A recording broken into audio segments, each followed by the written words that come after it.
Okay, so I'm going to use this one even though it's not a very good quality picture. Well, there's some other ones here maybe.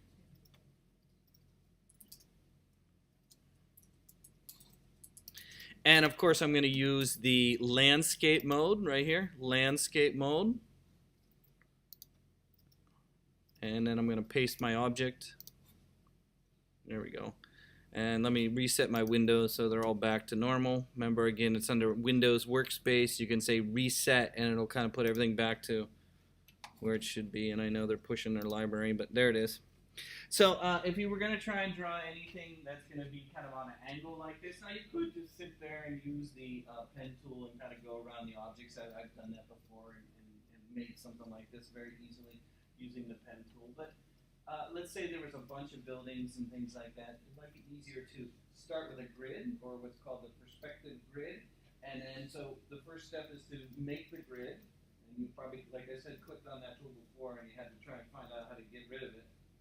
You make the grid, and then you have three different surfaces.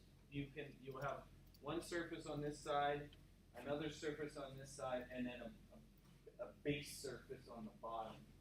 And so it works by using three surfaces. So it's a 3-point perspective, I guess is the term that you would use to describe it. And you set the grid, and then you start drawing.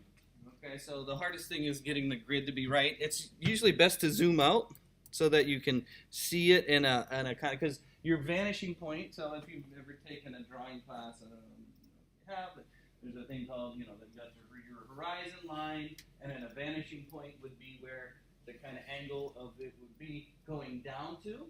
And so usually it's outside the area of what I'm drawing. So you kind of need to sort of zoom out when you're starting so that you can stretch things out. Last semester I did one with a street. I think it might have been a little better. This one's going to be a little challenging, but it might not be too bad. So again, here it is. It's this thing that's right here. You just click on it and it puts it on. Okay, so it's kind of like turning it on. There's two options underneath the tool. If you click and hold the mouse down, you'll notice there is perspective grid tool and a perspective selection tool. Okay, so the selection tool will be used to select the surface that you're working, and then this is the grid tool. So you just start with the first tool right here, the perspective grid tool, and you'll use that to move your thing. So right now, if you look at the grid in the middle there, it's kind of not following the angle yet. So the first thing I'm going to do is I'm going to drag down so that this kind of main bar, and I'm going to drag this down a little bit. Oh, not this one. This one. No. Oh, this one. These. Oh no, it's dragging the whole thing. I want to set this at the base. Okay, so this is going to be at the bottom. Now let's move this up. Okay, there's the horizon line. So if you notice, I got the ocean line right here, and see the green line. So I have like sort of this baseline here. It's at the bottom of my whatever this line would be, and then I'm setting this at the horizon line, and you can kind of see how the grid is already over top of where it's at. But of course these aren't far enough out. This is the vanishing point, so it needs to go further this way. Okay, so I'm going to take, and you can pull these out. Oh, this is up and down. There we go. You can pull these out, and so I'm trying to get it so that it kind of follows the edge of the building here, and I'm moving these points around so that, there we go, and then this is going to come down a little bit, and then we're going to move this over. This one, I want this to be kind of,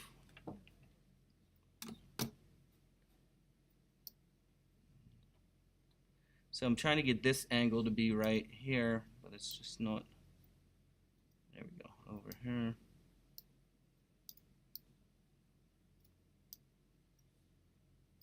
So you have to move it around to get to what you want?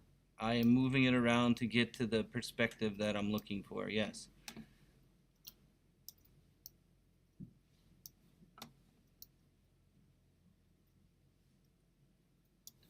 So that's why I was trying to choose one that was on an angle, kind of already.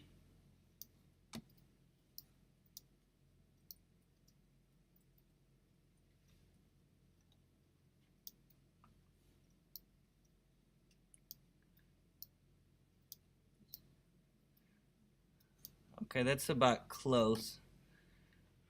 So again, I started the grid on the corner of the building here. So I'm looking to get this kind of angle coming down here. This is probably not the best example as far as this, whatever. And then this angle coming down this way. And so when I start drawing, it'll snap to this grid. So if I wanted to make this shape, I can just click like this and go across, and it kind of makes sure whatever you're drawing stays on that grid itself, and it just helps you to align things. So I'm close. Let me move this just a little bit further down here.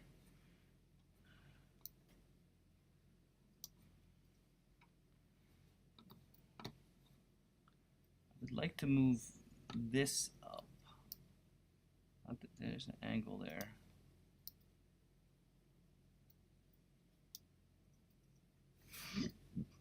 Okay, this is probably not the best example, but let's zoom in. Okay, so I have a grid that's kind of over top of my building, and I really don't want, I wanted this. Let me move this down maybe, not this.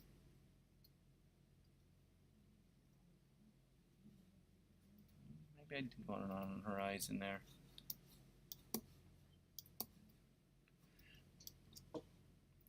I don't like this light. Let me try a different one. I'm going to try something different. Sorry. This building is a little bit too difficult. I'm going to do Main Street. How about that?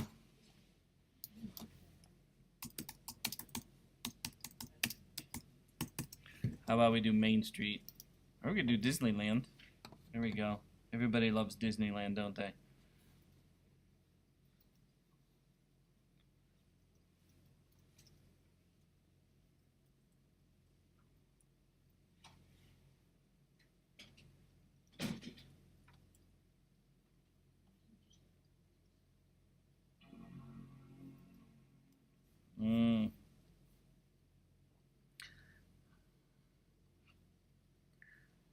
Okay, this is killing me here. This is not very good here.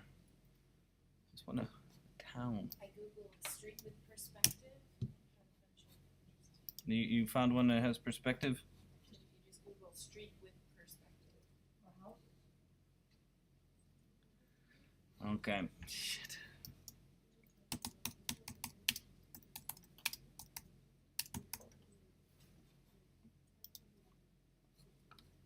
Oh no. This is close. I want like a building with some angles to it. Shit. This is better, but it's not very high resolution.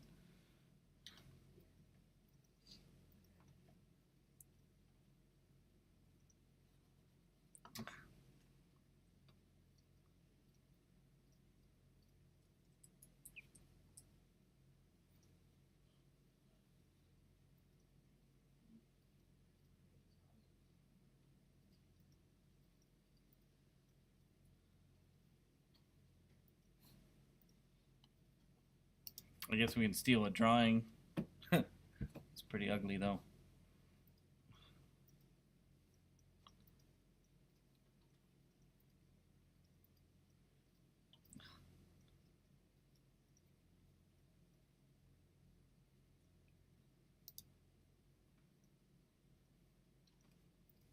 Okay, this one's a little better. I'm going to try this one. Again, I'm just going to copy and paste this into Illustrator. And then I'm going to make it a little bit bigger.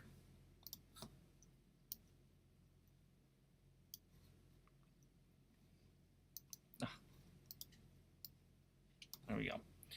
Okay, again, I'm going to put the grid on top.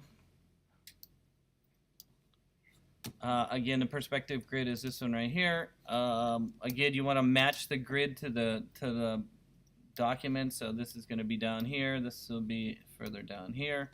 This will go up a little bit, kind of a little further. Let's move this out. And then it's down a little bit.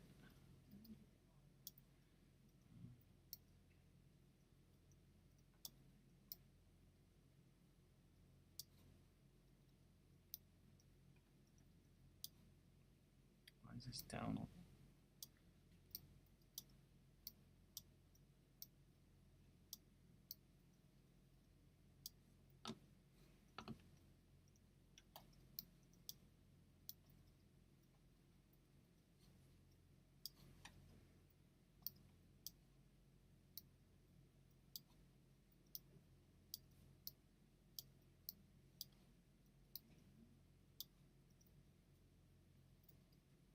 That's a little bit better.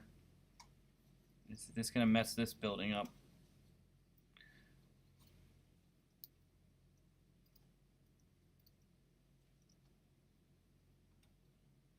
Okay. So this is kind of close. Again, how you build the grid is by trying to match the grid up to the buildings that you're working on. And once you have them kind of in the area that you want them to be in, this can be up just a little. Move this up just a little bit. There we go. So, and you can use it for different objects. There we go. So let's just say I want this building back here first. Again, you put down the object, the grid that you want, and then you'll notice there's like this little wheel thing or little circle thing up here at the top. And so this little circle thing up here at the top is telling you which one are you going to be manipulating or drawing on. So you'll notice I have 1, 2, 3 different surfaces here, and as I click around you can see that I can adjust them a little bit by clicking. Now I want to draw on this face right here, so I'm going to click on that face right there. Again, I'm going to draw on this face, so I click on this face, this one that's on this side over here, because I want to draw this building right here. And so to do that, I could use my famous pen tool. Again, this face is selected, and if I click, I can just draw with the pen tool. That's fine, and it'll link and stick to the grid. So I have one that's following the grid right there. Or you don't have to use the pen tool, which we all don't like. You can actually use the rectangle tool, and if you click and drag with the rectangle tool, you'll notice it will follow the grid itself.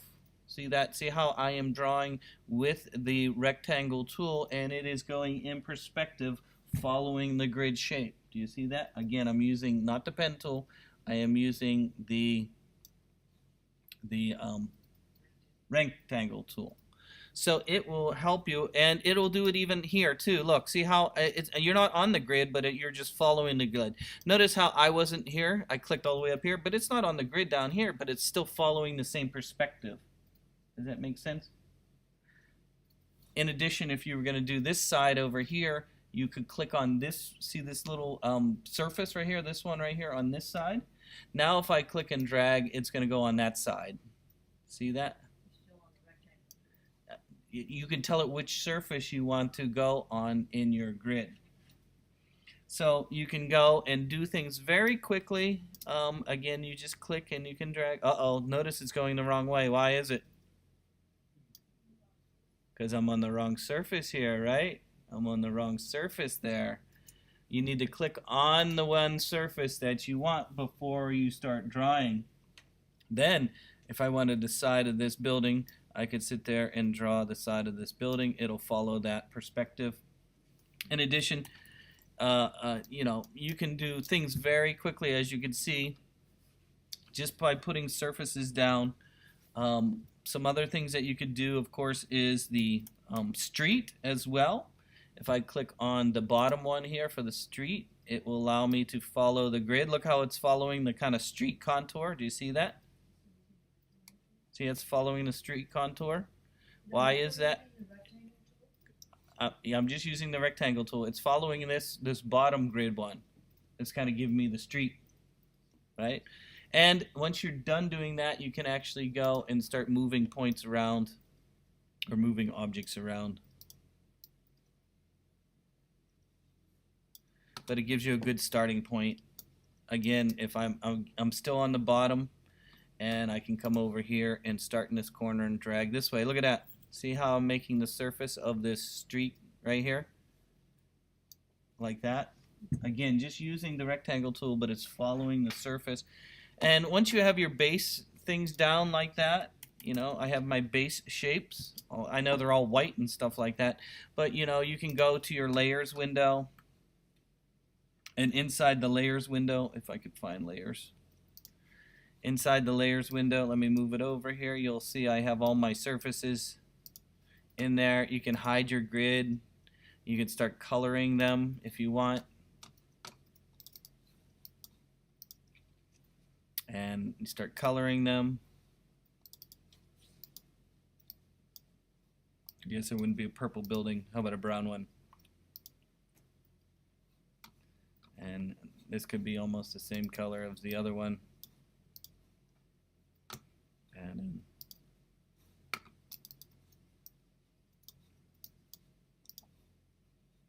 I'm making brown. And then here's the street. We'll give that a gray. And then here's the other street.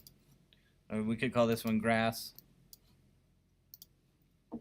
And then if you want to turn the perspective grid off, again, it's under View, Perspective Grid, and then you can say, oh, there's actually other ways of view, but we could say Hide Grid.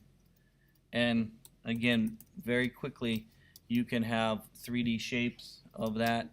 You can turn it back on if you want. You can turn off these. Oh, I don't want everything off. And you can turn your grid back on again under View, Grid, Perspective Grid, Show Grid. And then you can start doing your detail. Again, you can do detail very quickly. You can go and, of course, choose the surface you want. Let's say I wanted to do these windows. I can quickly draw these windows in the perspective that I want. And there, it looks like some windows here or a poster, doesn't it, or something like that. You can do that.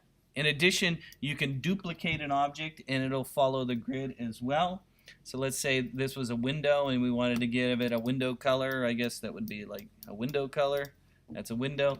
I can actually duplicate it and it should stay within the grid. Maybe not. Maybe not. Don't duplicate. Draw a new one. How about that? Let me undo that. What's sticking to that grid?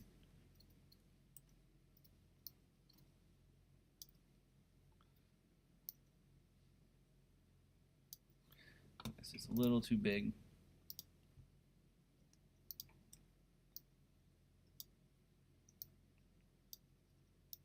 There we go. And then it looks like these are some posters or something up here. It's a theater. Again, I could put my theater sign up here. Uh-oh, theater sign wouldn't go that way, would it? The theater sign would go this way. There we go. Look at that. And we can give that a color. Nice bright color. And we can type in some text. Can text follow the grid too? I don't know. Let's try it. Text. No, text didn't follow the grid, did it? Oh, how do I delete that? How about we put the text down for the theater?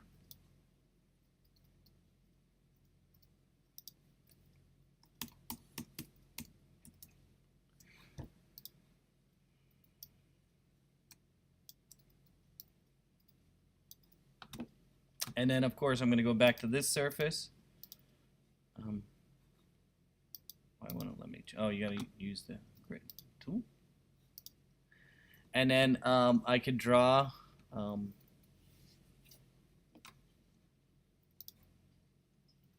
another picture here, another picture here, another picture here, another picture here, another picture here, and another picture here. Oh, and I didn't finish my windows here. I got to finish my windows. There's a window. There's a window. Let's give them window colors. And then these ones, let's give these some color.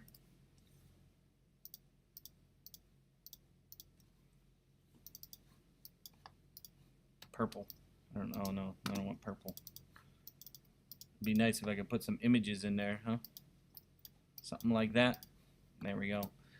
And then even here, see, you know, even trying to do something like this, look how complicated all these little boxes are here to get these all in perspective like that. You can simply just use your rectangle tool and you can draw. Look at how it forces itself to follow that. Let's give it a nice bright color. There we go. And then I can quickly draw windows. Look at that. Very quickly draw windows that follow the perspective of the grid.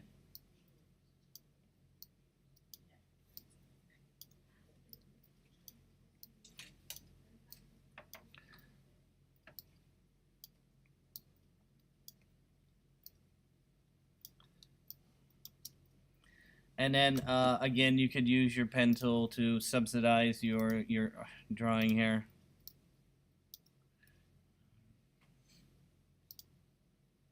Something to be on an angle here.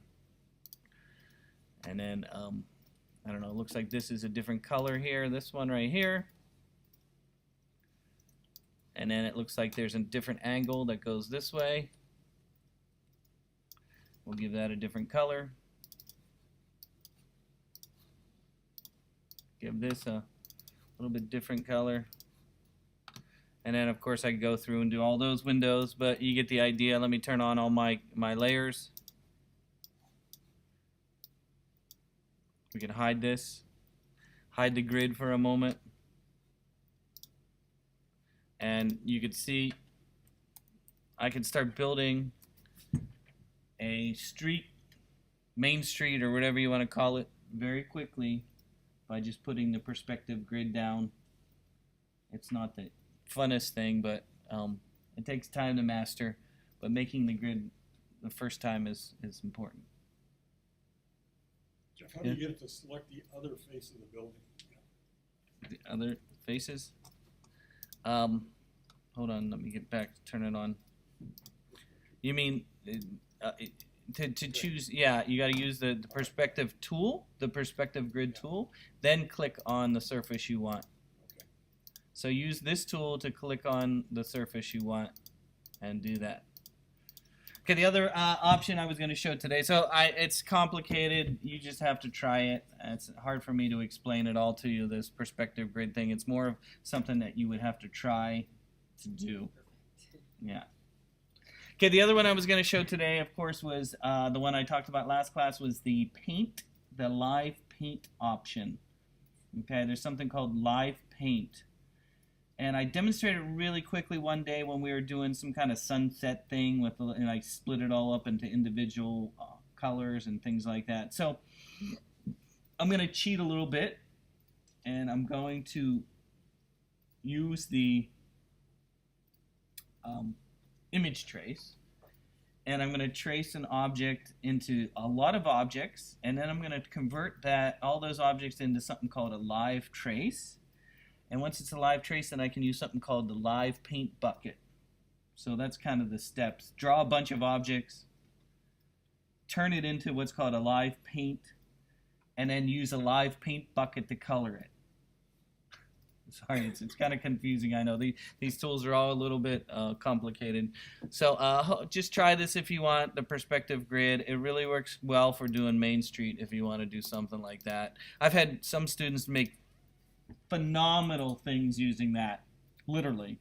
And most of them are architect students, right? Because right next door is the architecture students. I've had them in my class, and they started using that perspective grid, and boy, they turned in some beautiful. I used to have an assignment where you had to use a perspective grid. I don't do that anymore because it's painful. But you might want to try it. Okay, here's another tool that I want to demonstrate today called the Live Paint, and I'll explain why you might want to use it. First, let me get. I'm going to use something that has a lot of different objects, and so I'm going to cheat a little bit, and let's do a flower. And I'm going to grab a flower. Let me find a flower that has a lot of different colors to it. Let's do this one. Oh, this doesn't have high resolution. What is that? No, it's not very high. I want something that has some high resolution to it. Ooh, this is quite nice. So I'm going to copy and paste this into Illustrator. Okay. Oops. Don't get that damn tool again. So I'm going to cheat and turn this into a bunch of objects using Live Trace. To do that, I think we've already seen that before. It's under not live trace, image trace. It used to be called live trace. Actually, it used to be actually called live trace. And I'm going to use color, and I'm going to use maybe 24. I'm going to hit preview and see what happens. That looks pretty good. And then I'm going to close it. So I wanted to have something that has, as you can see, probably 24 different objects or different colors. And so what I'm going to do is I'm going to go and color this and change the colors of this using a technique called live paint. And to do the live paint, it's basically you're going to be using the swatches window. The swatches is where you set the colors that you want to paint with.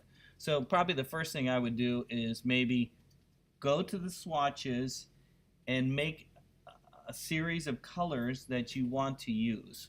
And so I'm going to go over here to the swatches window. And in the swatches window, there's different ways of adjusting swatches. You can build your own swatches. We learned how to, remember, we used the eyedropper and made our own color kind of thing, right? You can open up swatches and use other swatches. I think we did use nature one time. We're going to do, let's try flowers. I'm going to try flowers. Oh, that's not very good. Oh, down here maybe. Let me see what else. I want a big swatch. I want a big one. Earth tones. That's not very good. I want something that has more colors. Let's see. Food.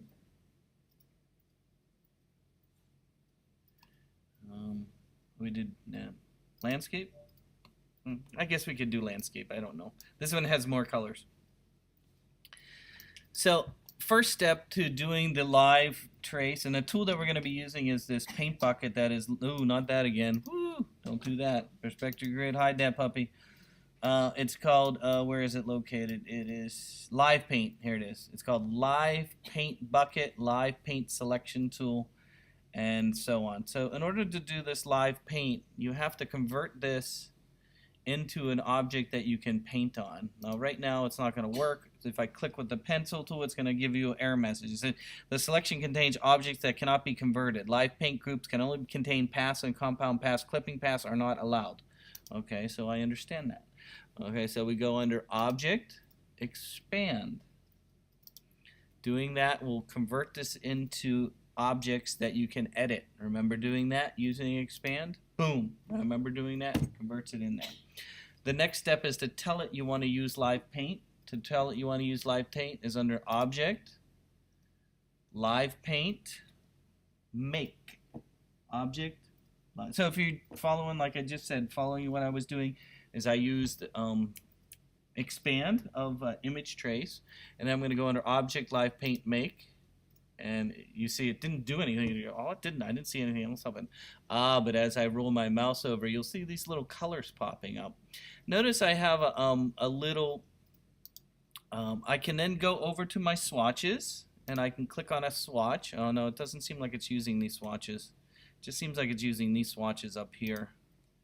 You might have to make your own swatch up here in the swatch library. I wonder if I could copy one of these up here. Hold on. It has to use the swatches is what my whole point here, and I don't, there we go. I guess we can drag these into the swatch window. Oh, look at that. Yeah, there we go. So I'm going to move these around. There we go. There we go.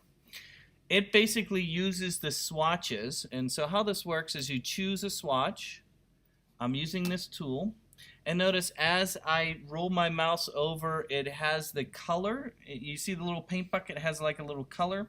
And as you use the arrow keys on the keyboard, it'll change the color. I'm using the arrow keys on the keyboard. So let's say I wanted to quickly color this. I could click this and then change the color. Click this. Oh, I'm already making that. Let's say we want to make this purple. Purple. Purple, and then I can cycle through and then make these orange, orange, orange, cycle through, and you might need to zoom in so you can see what you're doing, but again, as I'm going through, I can cycle, and you'll notice, see my cursor, see, look at the swatches, you'll see this little kind of box changing in the swatches as I'm hitting the arrow keys on the keyboard, and it's also changing the colors next to the paint bucket that is, there's a paint bucket that I'm using to draw with or paint with.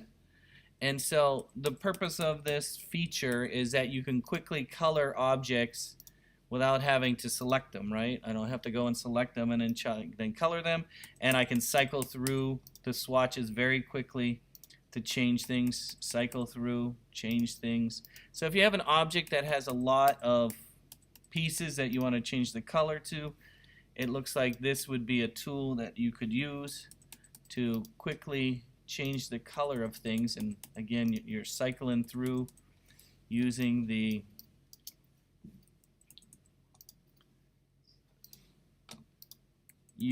this option.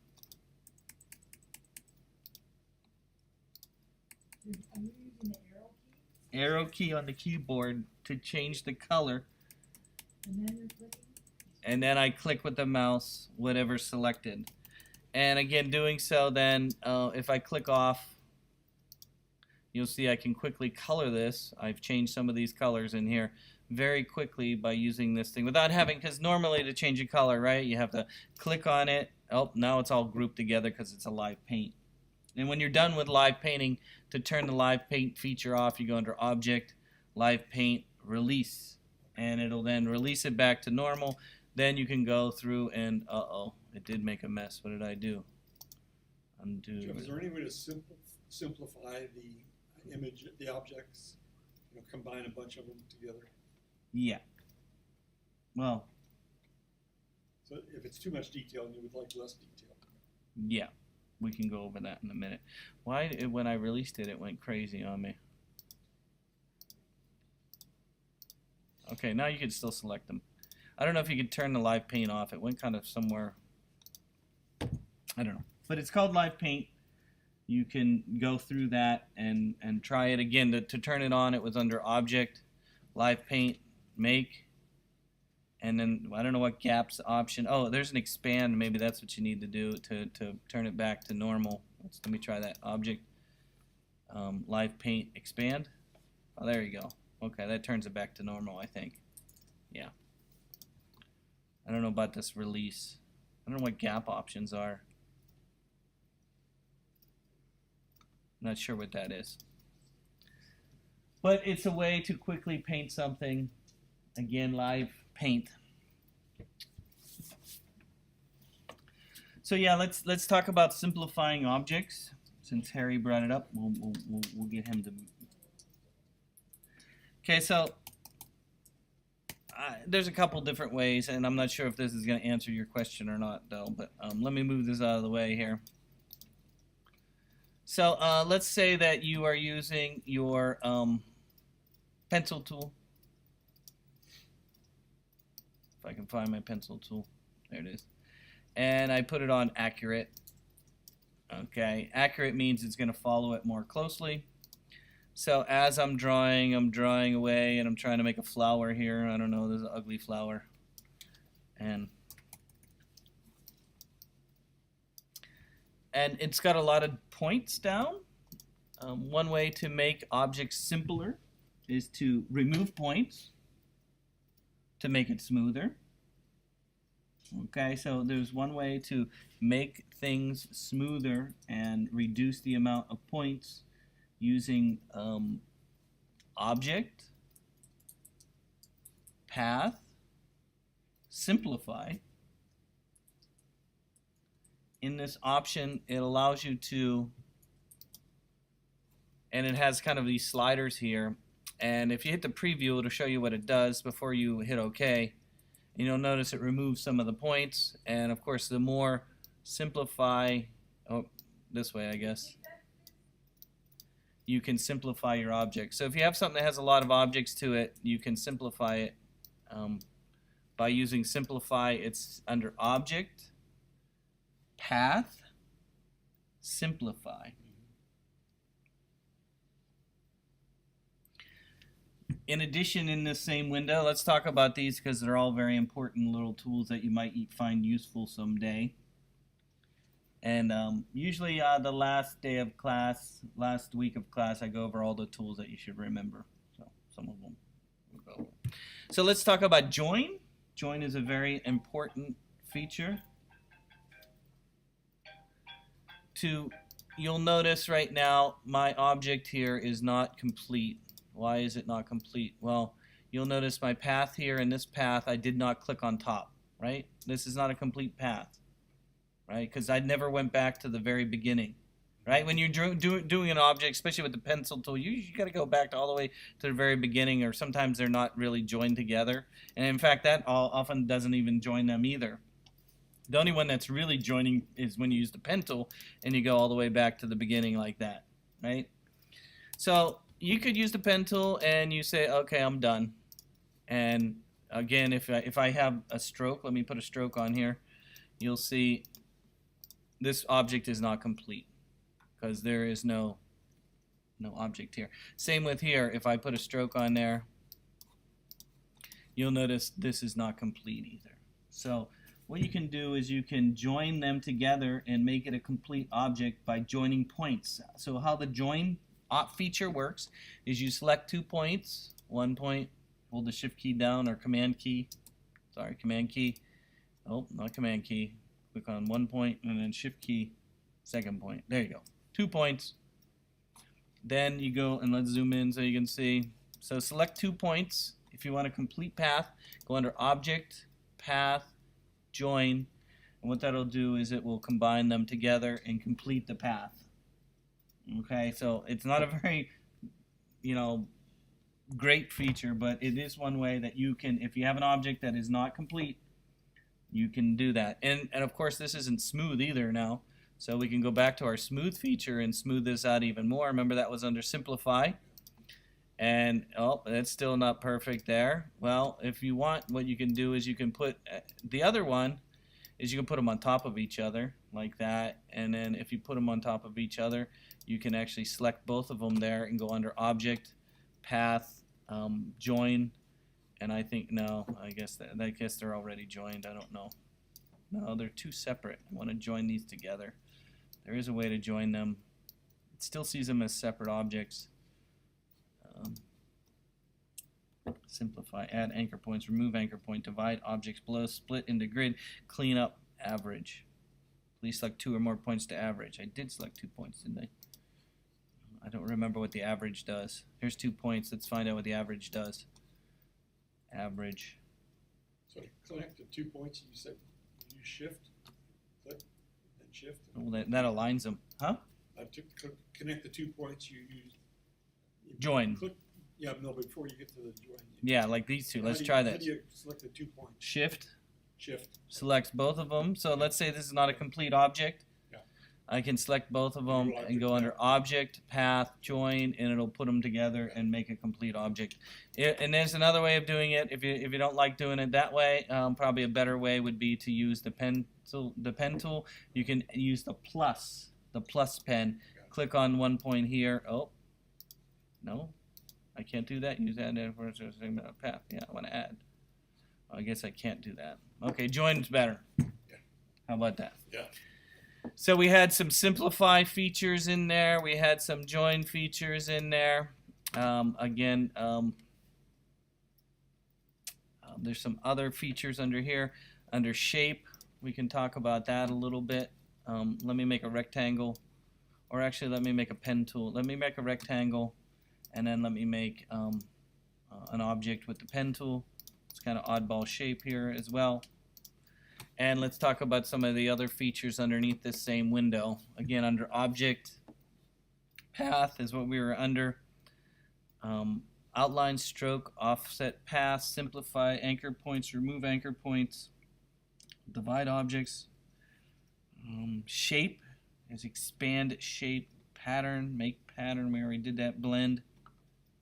We did distort envelope last class. Perspective.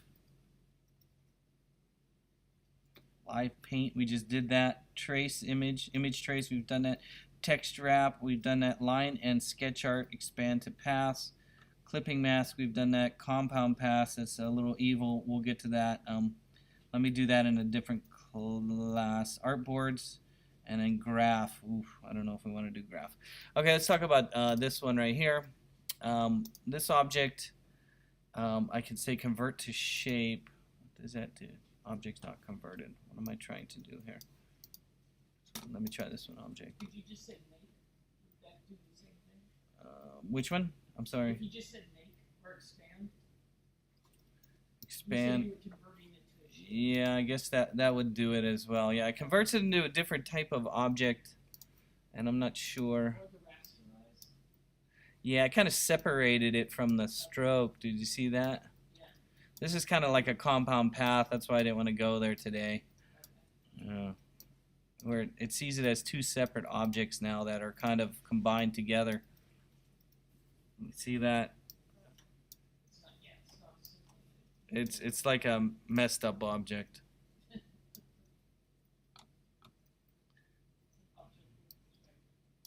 Yeah, it took the stroke and the fill and separated them. And then this one,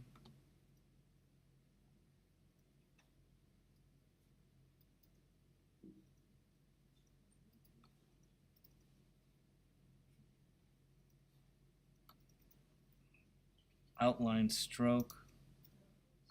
That just turns the stroke into an object of its own, kind of just like the other one did. Yeah.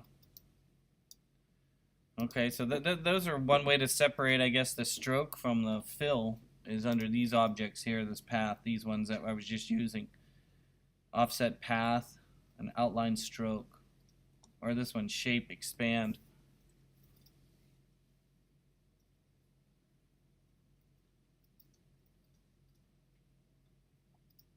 Some of these I haven't used. I don't know what the line and sketch art do. Wonder if that's just you need to use that on a bitmap. Let me find a bitmap.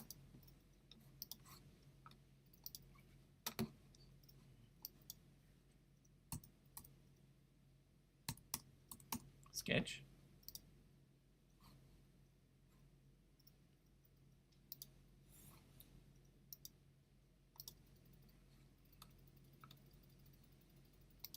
Or we're like stealing like crazy today, aren't we? Whoosh. Whoosh.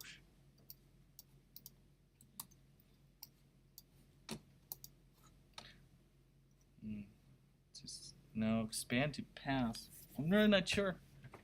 I guess this converts lines into objects. Maybe that's what this one does. Expand to pass. Let's try that. So it's definitely not this. Let's do some pencil strokes, I guess.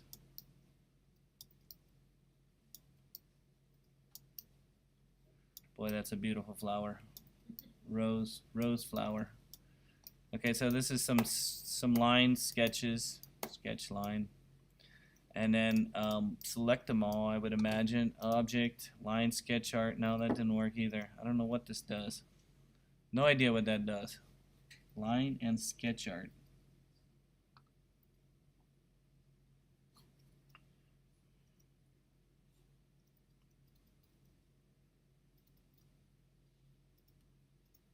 Okay, I don't know. We can stop and you can work the rest of the class. I'll come and help you. How about that?